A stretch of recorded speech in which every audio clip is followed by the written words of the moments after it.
utilisez vos muscles pour protéger le quartier. On les prend donc chaque soir, ils se relaient. Et puis les maisons cotisent peut-être 500 francs chacun pour pouvoir financer ça.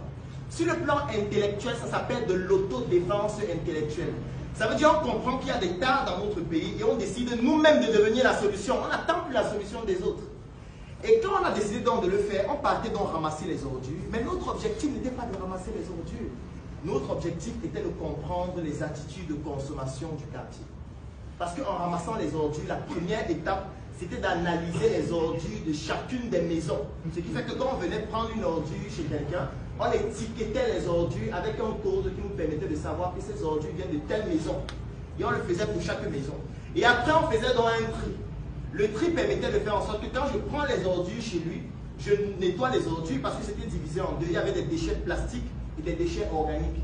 Dans les déchets organiques, je vais regarder quel est le type de savon qu'il utilise. Je vais regarder à quelle fréquence il consomme les œufs par semaine. Je vais regarder quel est le type, par exemple, de plantain qu'il achète. Il achète des plantains à quelle fréquence. Il boit quelle marque d'eau. Et je vais noter ça dans un logiciel.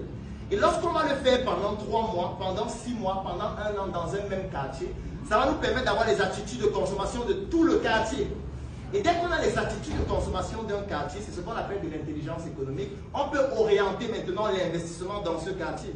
On peut maintenant faire en sorte que, si par exemple il y a une équipe qui le fait à Ouagadougou, une autre équipe qui le fait à Bobo et dans plusieurs autres villes du Burkina Faso, ça nous permet de savoir que si quelqu'un veut investir dans les œufs, on va l'orienter dans le quartier où la vente des œufs est beaucoup plus importante que dans les autres. Parce que vous allez vous rendre compte que vous allez aller dans une boutique. Le boutiquier qui achète les produits pour vendre, il se base sur quelle étude pour acheter les produits? Sur aucune étude, il achète juste ce qui se dit que ça peut se vendre. Ce qui fait que vous allez voir les produits dans des boutiques qui vont mettre 1 an et qui ne sont pas vendus. Aujourd'hui, nous, on peut résoudre ça avec nos statistiques.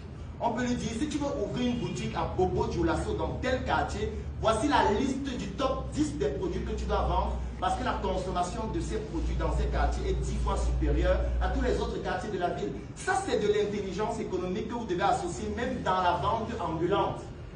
Ne vendons pas et n'entreprenons pas comme nos ancêtres faisaient il y a 500 ans.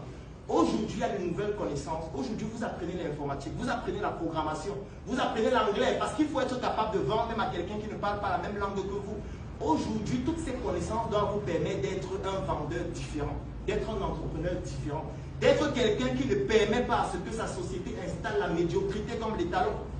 Moi, j'ai essayé de voir les héros du Burkina Faso. Quand je dis héros, c'est en termes de notoriété sur les réseaux sociaux, en ligne, au niveau des jeunes. Et vous allez vous rendre compte que 4 sur 5 font dans le divertissement.